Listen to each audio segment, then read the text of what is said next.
లో ఉన్న వాళ్ళకి హలో ఇది గాయ్స్. చాలా రిలేటబుల్గా అనిపిస్తుంది. ఎందుకు చెప్పనా, ఏ రోజైతే ఉప్మా చేస్తారో హాస్టల్లో ఆ రోజు అసలే తినరు. అందరు తినేది తినాలనుకుంటే బయటే తింటారు. ఎస్ఆర్ నో కామెంట్ చేయండి. సో అలాగే పీజీలో ఉన్న నేను అవుట్ సైడ్ వెళ్ళి ఆ రోజు ఉప్మా కదా హాస్టల్లో అని చెప్పి బయటికి వెళ్ళి తిందాంలే అని చెప్పి నియర్ బై ఉన్న దగ్గరికి వెళ్ళి, అదేంటంటే ఒక బండి అనమాట. బండి వెనకాల చైర్స్ ఉంటాయి, అలా కూర్చొని తినాలన్నమాట. సో నేను ఒక దోశ ఆర్డర్ చెప్పి నేను కూర్చున్నాను అనమాట. కూర్చుంటే ఈ లోపు జరిగిన సంఘటన సీరియస్లీ గైస్ నా కళ్ళ ముందే జరిగింది. కానీ నాకు ఇన్ బిట్వీన్ నాకు కోపం వచ్చేసింది అసలు ఆ సంఘటన చూసి. అందుకే నేను నా వాయిస్ టోన్ కానీ అలా కానీ చాలా ఇలా ఎందుకు బిహేవ్ చేసి మాట్లాడానంటే, యూజువల్లీ నేను పెద్దలతో చాలా రెస్పెక్ట్ఫుల్గా బిహేవ్ చేస్తాను, కానీ ఇలాంటి టైప్ ఆఫ్ పీపుల్స్తో ఇలాగే ఉండాలి అనిపించింది నాకు. అసలు ఏం జరిగిందంటే, నేను దోశ ఆర్డర్ చెప్పి కూర్చున్నాను. ఈలోపు దోశ వచ్చే టైంలో ఒక ముసలావిడ వచ్చింది. ఆమెకు ఒక 70-80 సంవత్సరాలు ఉంటుంది.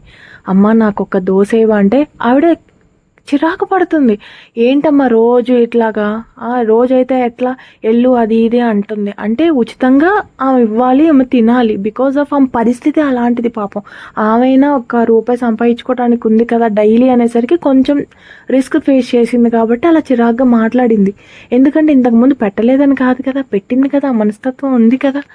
సో నాకేమనిపించిందంటే, అయ్యో ఎందుకు ఈవిడ ఇలా అని చెప్పి నేను మామూలుగా అడిగాను అనమాట ఆవిని. ఎందుకంటే ఆ ప్రదేశానికి నేను కొత్త. సో నేను ఇంకా ఫస్ట్ నాకు తెలియాలి కదా ఒక కాన్సెప్ట్ నేను చేయాలంటే హెల్ప్ అనుకొని నేను అడిగాను అనమాట. అడిగితే అప్పుడు చెప్తుంది, ఆమెకి ఎవరు లేరా అమ్మా, పిల్లలు లేరా, ఫ్యామిలీ లేదా అని అడిగితే ఆమెకి ఎవరూ లేరమ్మా అని చెప్పారు. ఆమెకి పెళ్ళయింది, కరెక్ట్, పెళ్ళయింది కానీ పిల్లలు లేరమ్మా, కానీ హస్బెండ్ కూడా లేరు. సో వాళ్ళ అన్నయ్యల దగ్గరే బ్రతుకుతుంది వచ్చి అని. అంటే నేను అడిగాను, మరి మంత్లీ ఫింక్షన్ డబ్బులు అలాంటివి ఏం రావా అమ్మా అని అడిగాను. నువ్వు ఇప్పించేదానికి ఇంత అని అనుకోకండి, బికాజ్ ఆఫ్ నేను తెలుసుకోవడానికి నేను అడిగాను అంతే. ఆ సిచ్యువేషన్లో నేను ఉన్నాను కాబట్టి అక్కడ జరిగింది మీకు నేను ఎక్స్ప్లెయిన్ చేస్తున్నాను అంతే. సో అడిగితే వస్తాయి, కానీ ఆ డబ్బులు వాళ్ళ అన్నలే తీసేసుకొని ఆమెకి మధ్యాహ్నం భోజనం, రాత్రి భోజనం 2 పూటలే పెడతారు, పొద్దున్న టిఫిన్ పెట్టరంటమ్మా అని అన్నది. సో అవునా అని ఈలోపు ఆమె కొంచెం మూవ్ అయిందనమాట. ఆమె ముందే డిస్కషన్ జరగలేదు. సో నేను అన్నాను, ఆమెను పిలవండి, ఆమెకి పెట్టండి, అమౌంట్ నేను ఇస్తాను అని చెప్పాను. ఈలోపు ఆమె కొంచెం ముందుకెళ్ళినామా వెనక్కి వచ్చింది. ఎందుకు వచ్చింది అనుకుంటున్నారు? నేను పిలవండి అనే లోపే ఒక అతని బండి చూసి వచ్చిందనమాట. ఆ బండి పర్సన్ ఎవరంటే ఆల్రెడీ ఇంట్లో కొని పార్సిల్ చెప్పారు, పార్సిల్ రిసీవ్ చేసుకున్నారు, తీసుకోవడానికి వచ్చారనమాట. అలా తీసుకుంటున్నప్పుడు చేయి చెప్తే ఆయన ₹10 ఇస్తున్నారు. ఇస్తుంటే ఇన్ బిట్వీన్ సడన్గా ఒక అతను వచ్చి, ఆయన పెద్ద ఆయన వచ్చి ఆ ₹10 నోటు లాగేసుకున్నాడు. ఇట్లా లాగేసుకుని, బాబు బాబు నేను ఆమెకి టిఫిన్ పెట్టిస్తా బాబు, నేనే దగ్గరుండి పెట్టిస్తాను, ఏం కాదు మీరు వెళ్ళండి అని చెప్తున్నాడు. ఇదంతా నా కళ్ళ ముందు చూస్తున్నాను. అయితే నాకు కోపం వచ్చింది, కానీ ఒక్క క్షణం ఆగాను.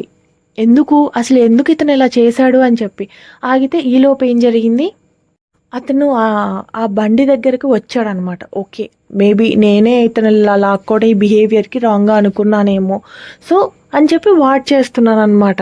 అలా అనుకోకూడదు అనుకొని వాచ్ చేస్తున్నాను, మేబీ నేను రాంగ్ అనుకొని.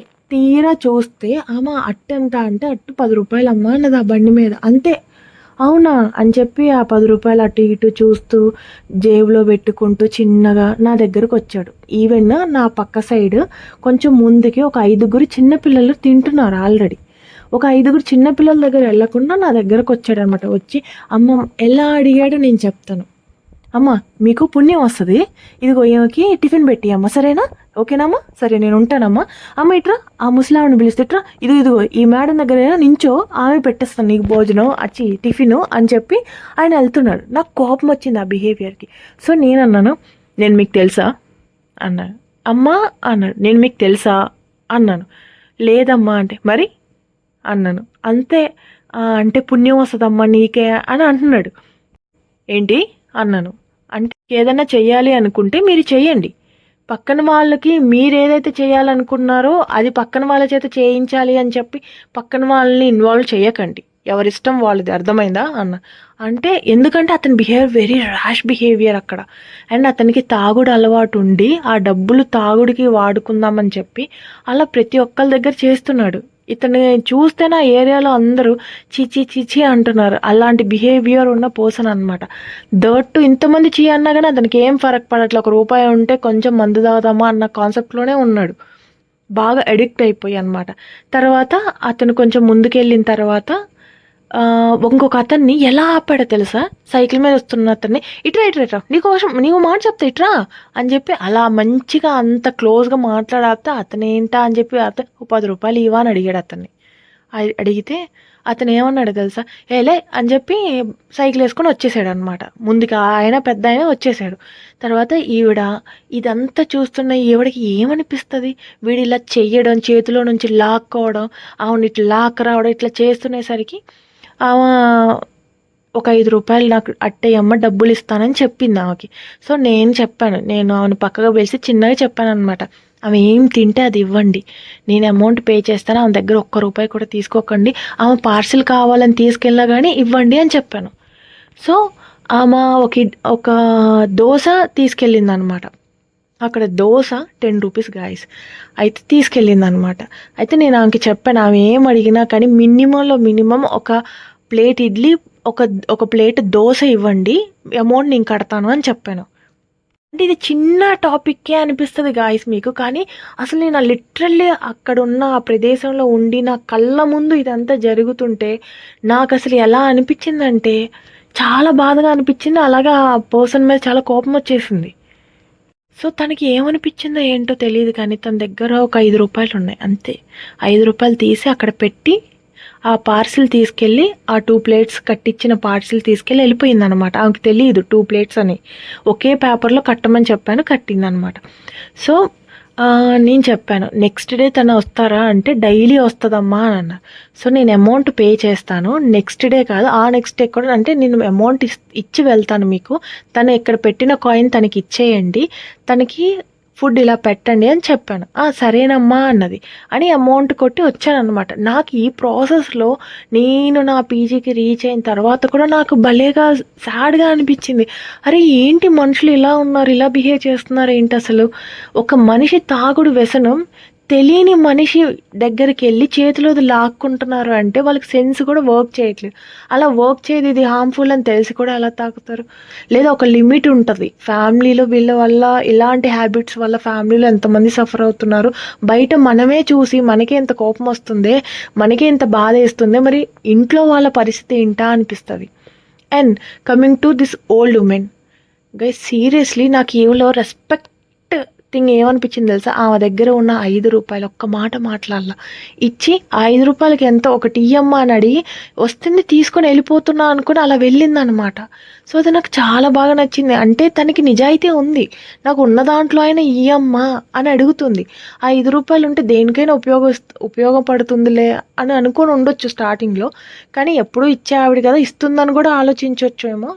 That I don't know or inside way. నాకు అక్కడ ఉన్నాను కాబట్టి నాకు అర్థమైంది అనమాట.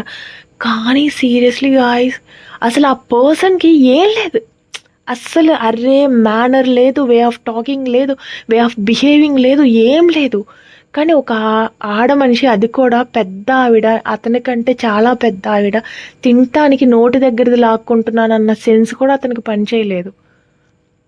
ఈ ప్రాసెస్ అంతా చెప్పేది నేనేదో ఒక హెల్ప్ చేశాను, నేనేదో ఇచ్చాను, nothing guys, not like that. అలాంటి సిచ్యువేషన్లో, అలాంటి సందర్భాల్లో గైస్ కొంచెం అర్థం చేసుకొని మీరు కూడా ఎవరికైనా హెల్ప్ చేస్తే బాగుంటుంది అనే సదుద్దేశంతో నేను మీకు ఎక్స్ప్లెయిన్ చేస్తున్నాను తప్ప నేనేదో ఇచ్చానని కాదు, అదేం గొప్ప ఇదని కూడా కాదు. భగవంతుడు ఆ టైంలో నన్ను అక్కడ పెట్టి నా చేత ఇప్పించాడంటే ఆయనకి నేను కృతజ్ఞతలు చెప్పుకుంటాను అంతే. నా చేత ఒక చిన్నదైన మంచి కార్యం చేయించావు తండ్రి, నీ కృతజ్ఞతలు అని నేను అలా మాట్లాడుకుంటాను ఆ భగవంతుడికి, అంతే తప్ప నేనేదో చేశానని కాదు. కానీ అలాంటి ఉమెన్ ఇప్పుడు 3 పూటలు ఎందుకు పెట్టరమ్మా భోజనం? ఇప్పుడు డబ్బులు తీసుకుంటున్నప్పుడు వాళ్ళ అన్నలైనా పొద్దున్న టిఫిన్ అవసరం అవుతుంది కదా, ఎవరికైనా ఆకలిస్తుంది కదా. సో టిఫిన్ పెట్టి మధ్యాహ్నం భోజనం, నైట్ భోజనం పెడితే సరిపోతుంది కదా. ఆవిడ ఎంత ప్రాణం అమ్మ అంటే వాళ్ళ అన్నలు ఆ పింఛన్ డబ్బులు కూడా ఆయన సగం ఈయన సగం అని తీసుకొని ఒక పూట ఆయన ఒక పూట ఈయన అని పెడతారమ్మా, అందుకే ఇది పరిస్థితి ఆవిడ పాపం అనేసరికి నాకు చాలా బాధ వేసింది గాయస్, సీరియస్లీ. అండ్ మీకు ఎలా అనిపించిందో కామెంట్ చేయండి please no bad comments guys. నిజంగా నేను ఏదో చేశాననో, లేకపోతే నేను ఎట్లాగానో, లేకపోతే అక్కడ ఇలా జరిగిందనో, నేను ఇలా అలా ఏం కాదు గైస్. ఇలాంటి సిచ్యువేషన్స్ కూడా ఎదురైనాయి లైఫ్లో. ఇలా ఉంటుందని జస్ట్ ఒక అవేర్నెస్ కోసం పీపుల్లో, లేదంటే ఒక మంచి మాట చెప్పాలి, జరిగింది చెప్పాలి అని చెప్పి, కానీ ఇంకా nothing else guys please. And thank you for watching.